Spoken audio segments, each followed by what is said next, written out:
Hello friends, ओसप coding के channel पर आपका हार्दिक स्वागत है। दोस्तों, जावा की इस इम्पॉर्टेंट सीरीज़ में आज हम बात कर रहे हैं एक बड़े इम्पॉर्टेंट डिफरेंस की। डिफरेंस क्यों? क्योंकि अभी तक जो हमारा प्रोग्रामिंग एक्सपीरियंस है, हमने कोशिश की थी कि लॉजिक बिल्डिंग पर फोकस करें। हमने फ्लो चार्ट के कॉन्सेप्ट को देखा और जावा के वो बेसिक सारे concept including data types, operator, if else statement, loops, jumping statements, इनको हमने समझा और प्रैक्टिकली भी इम्प्लीमेंट किया। मतलब यहाँ तक आते आते हमको ऑलमोस्ट क्लैरिटी आ चुकी है कि अगर मुझे सिंपल सिंपल प्रोग्रामिंग प्रॉब्लम्स को बनाना है या प्रॉब्लम्स को सॉल्व करना है तो उसके लिए हमें किस तरीके से लूप्स को इम्प्लीमेंट करना है या कंडीशनल अगर कोई एग्जीक्यूशन आता है तो उसको कैसे इम्प्लीमेंट करना है, ये पूरी क्लैरिटी हमको आती है। और ये जो पूरी अप्रोच है हमारी, ये बेसिकली डिफाइन करती है procedure oriented programming approach, that is algorithmic approach. अब हम यहाँ पर आज डिस्कस करेंगे important difference procedure oriented programming और ऑब्जेक्ट ओरिएंटेड प्रोग्रामिंग के बीच में, ताकि हम जावा में ऑब्जेक्ट ओरिएंटेड प्रोग्रामिंग पैराडाइम को भी इम्प्लीमेंट कर पाएँ, समझ पाएँ।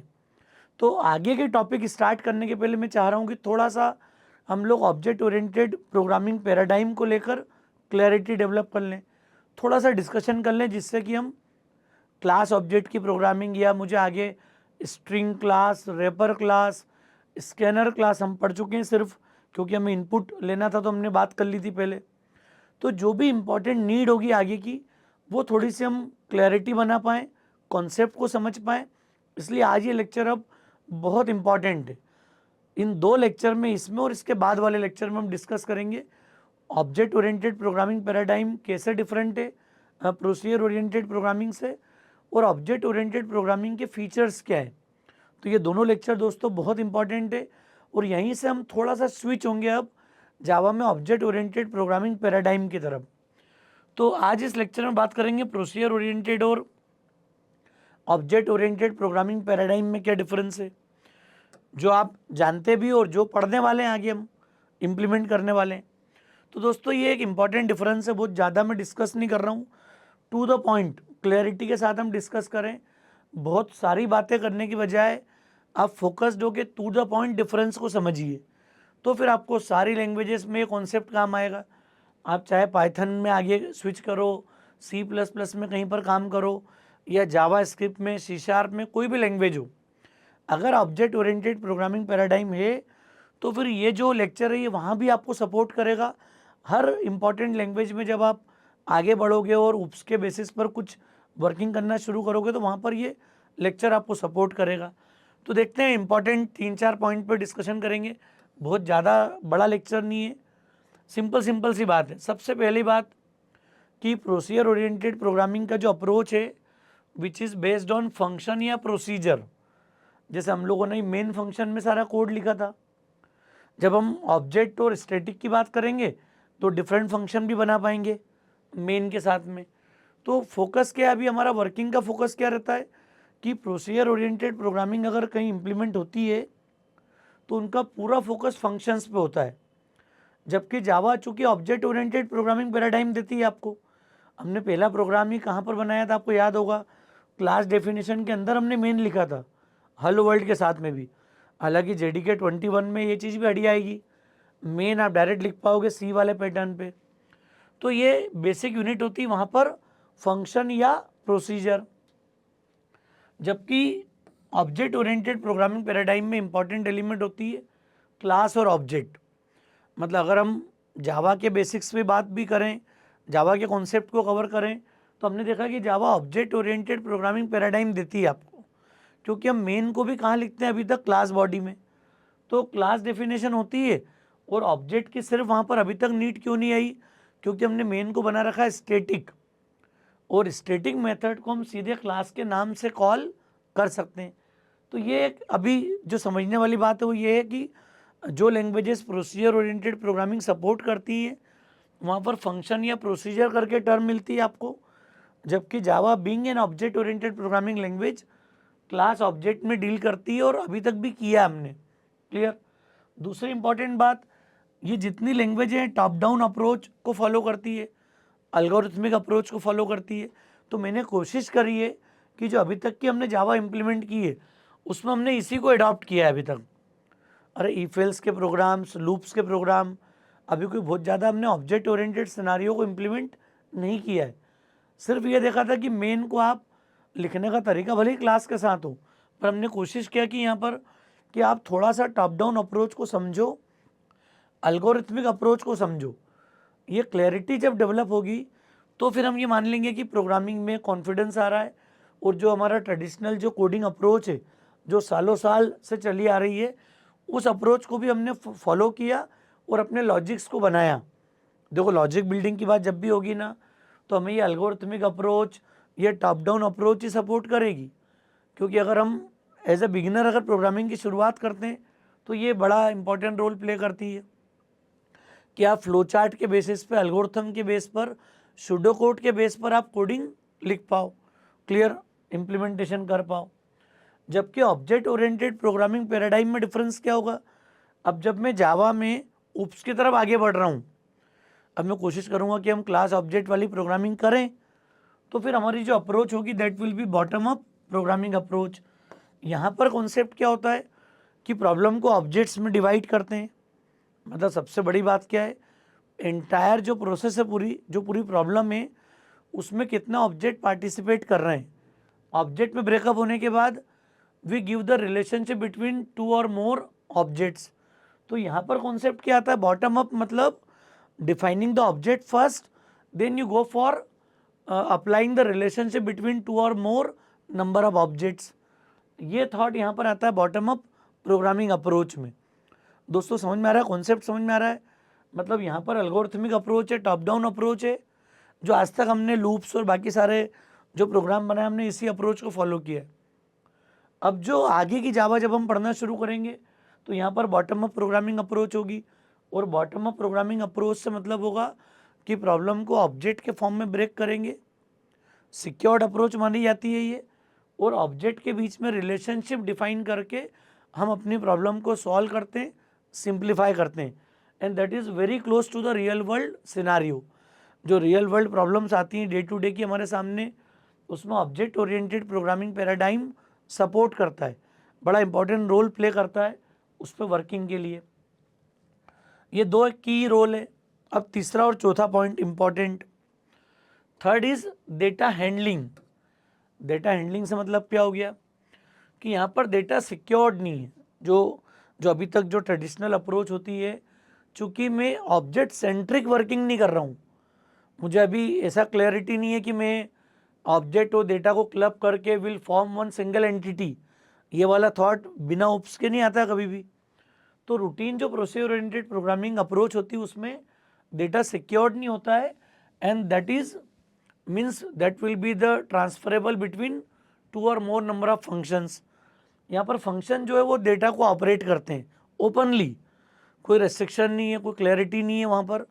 ये थोड़ा सा पार्ट इनसिक्योर माना जाता है प्रोसेस ओरिएंटेड प्रोग्रामिंग में, क्योंकि डेटा सिक्योर्ड नहीं है, सारे फंक्शन में वो ओपनली ट्रेवल करता है, शेयर होता है। तो यहाँ पर एक रिस्क बनी रहती है हमेशा। जबकि ऑब्जेक्ट ओरिएंटेड प्रोग्रामिंग पैराडाइम में सबसे इंपॉर्टेंट टर्म ही डेटा है।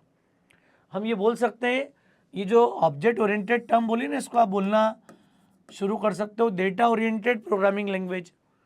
डेटा ओरिएंटेड प्रोग्रामिंग लैंग्वेज का मतलब ही क्या हो गया कि दुनिया की हर लैंग्वेज में डेटा भी होगा और फंक्शन भी होंगे, लेकिन उसका जो फोकस है वो प्राइमरी एलिमेंट कौन है? डेटा। डेटा सबसे इंपॉर्टेंट टर्म है। तो यहाँ पर डेटा सिक्योर्ड है और डिफाइंड मेथड ही उस डेटा से इंटरेक्ट कर पाती है।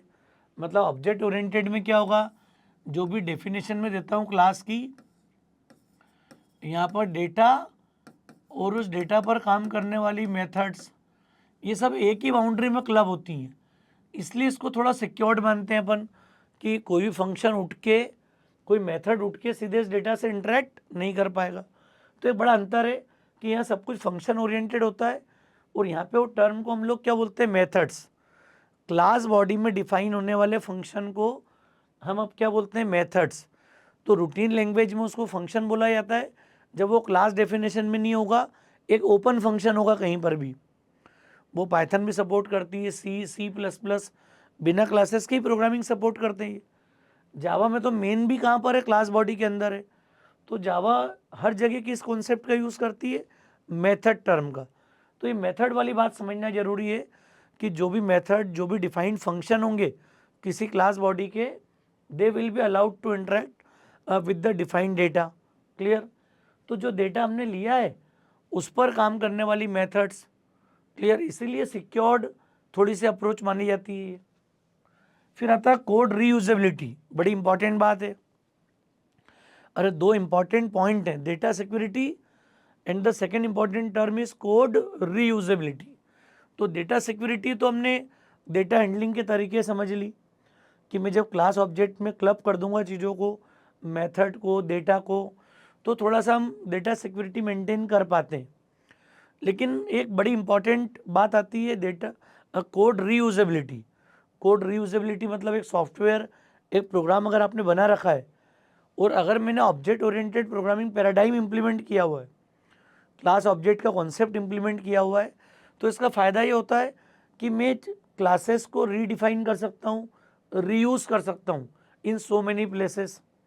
एक बनी बनाई क्लास को, एक एग्जिस्टिंग बिहेवियर को मैं एड ऑन कर सकता हूँ, कोई एट्रीब्यूट एड ऑन कर सकता हूँ, फंक्शनलिटी एड ऑन कर सकता हूँ, एक नया बिहेवियर में डिफाइन कर सकता हूँ, पुराने को अपडेट करे बिना, एग्जिस्टिंग बिहेवियर को मॉडिफाई करे बिना। तो इसी को हम बोलते हैं रीयूजेबिलिटी। रीयूजेबिलिटी मतलब जो हमारा एग्जिस्टिंग ओल्ड ऑब्जेक्ट है उसका अपना फिक्स बिहेवियर है, मैं चाह रहा हूँ कि नए ऑब्जेक्ट में नया बिहेवियर आए, तो हम उसी क्लासेस को एक्सटेंड कर लेंगे, इनहेरिट कर लेंगे। तो रीयूजेबिलिटी बड़ा इंपॉर्टेंट पावर है उप्स का। यहाँ पर कोई बनी बनाई क्लास को मैं रीयूटिलाइज कर सकता हूँ in the next class which are called derived classes. Clear. जिनको हम लोग कैसा बताएंगे, डिराइव्ड क्लासेस, जो एग्जिस्टिंग क्लास है बेस क्लास के डेटा को या उसके फंक्शन को रीयूटिलाइज कर पाएगी, रीडिफाइन कर पाएगी। ये पावर आता है हमारा कोड रीयूजेबिलिटी के अंदर। तो यहाँ पर ये लिमिटेशन है प्रोसीजर ओरिएंटेड प्रोग्रामिंग में, चूंकि फंक्शन ओपन है, फंक्शन खुले रूप में लिखे हुए हैं, तो यहाँ पर रीयूजेबिलिटी की मैक्सिमम पावर फंक्शन है बस, and that is up to limited extent. Clear. वो अप टू लिमिटेशन है उसकी यहाँ पर कि वो एक फिक्स क्राइटेरिया के अंदर वर्कआउट कर पाएंगे, but there is no specific definition related to the data, related to the object. Clear. यहाँ पर क्या है, कोड रीयूजेबिलिटी हम अचीव करते हैं थ्रू क्लासेस और इनहेरिटेंस। क्लासेस मतलब 2, 3, 4 क्लासेस है, and now we can use inheritance. Inheritance मतलब to apply the concept of code reusability.